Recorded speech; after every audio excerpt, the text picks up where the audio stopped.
Helo. Heddiw yma, dwi am gweithio o gwmpas y clunia. Felly, os fedrwch chi sefyll, a bod gennych chi stôl bach, dwi eisiau chi drio gwneud yr ymarfer yma.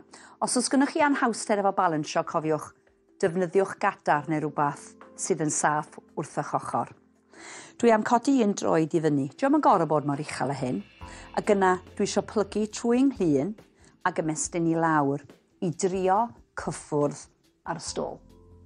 Ac yna dwi am ymestyn i fyny ac ymestyn i fyny os fedrwch chi efo'r braich. Ac unwaith eto.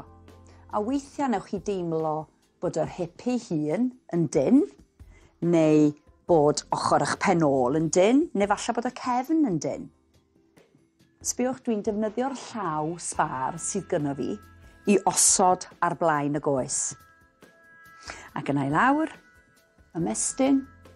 Felly peidiwch poeni os na fedrwch chi wneud yr ymarfer yma, achos dyn ni'n mynd i wneud rhywbeth o'r debyg yn eistedd i lawr. Ymestyn, ac yna i fyny, ac yna dwi'n mynd i symud y stôl i'r ochr arall. Felly, troed i fyny, so dwi'n gorfod balansio, so mae gofyn lot ar y corff wrth balansio. Ac yna dwi'n mynd i blygu o'r clun i lawr. Dwi'n teimlo'r hip yn gweithio. Dwi'n teimlo fo'n ymestyn rwan ar cefn yng nghoes ac o gwmpas ym mhen ôl. Ac yna dwi'n ymestyn i fyny. Ac eto, llaw ar top y goes i helpu chi. Gwnewch yn siŵr bod chi'n gwneud ara deg, fel os ydych chi yn colli'ch balans mymryn, gynnwch chi ddigon amser i gywiro fo. I lawr, ac i fyny. Gwnewch chi un bach arall i fi. Ac i lawr, ac yna i fyny. Gwych. Ac yna styddwch chi lawr. Os na fedrwch chi sefyll, wrth gwrs ar un goes a balansio ar ben stôl, mi fedrwn ni wneud ymarfer sydd yn ymlacio'r hip. Defnyddiwch y tywal bach, dyra fo tu ôl i'r goes. Dwi jyst yn mynd i bwyso nôl ac yna yr un pryd dwi am cawti'r penglin i fyny at yng nghorff ac yna i lawr.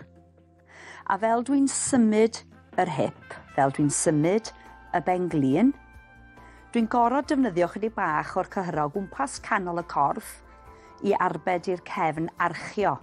Felly, pan mae'r coes yn dod at y llawr, dych chi'n isio gadael i'r chest gwthio ymlaen a'ch bol yn sticio allan. Felly, bol i mewn mymryn, fel dych chi'n symud y goes tuag at y corff, ac yna i'r ochr arall. A mae'r tywal yn helpu achos deud os oes gennych chi anhawster, hefo'r tywel gennych chi fwy o hyd yn does i gafel ar y pen. Ac yna i fyny, ac yna i lawr.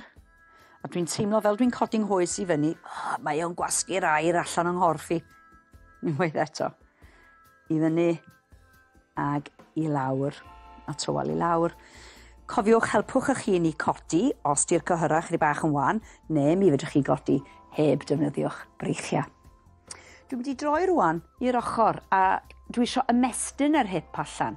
Felly sbiwch sut dwi'n gwthio'r goes yn ôl. Waw, a dwi'n teimlo'r cyhyra ar flaen yn hip i fan hyn yn ymestyn. Mae'r rhain yn medru mynd yn dyn iawn wrth eistedd neu eistedd o flaen cyfriadur neu jyst yn eistedd yn dreifio ac yn gyffredinol mae o'n tynhau. Ac yna dwi'n ymlacio, dwi'n troi'r ochr arall. Dwi'n gwybod fydd rhaid fi symud y stôl. Ac yna ymestyn y goes. Waw, a dwi'n teimlo hwn yn ymestyn yn fan hyn. Braf. Ac yna yn ôl. Hefyd mae o'n bwysig i ymarfer y coesau i agor yr hips allan ac i mewn. A dwi'n cofio sawl cleiant dros y blynyddoedd oedd yn ffeindio fo'n anodd iawn i agor y coesau allan fel hyn. So mae o'n bwysig i ddal i symud neu dyn ni'n colli'r gallu i gwneud y symudiadau yma. Peidiwch yn nghofio hefyd cryfhau. So cofiwch dyn ni'n neud hwn o'r blaen efo'r glistog, lle dyn ni'n gwasgu ac ymlacio. Cofiwch cefn i fyny'n syth. Felly, dal i weithio'r cyhyra fel hyn. Dwi'n teimlo'r cyhyra tu mewn i'r goes, yn tynhau, ac yna ymlacio. Dyn ni'm eisiau colli cryfder na colli symudiad, felly dwi am adael i chi rwan yn ymarfer gwasgu'r glistog. Hwyl!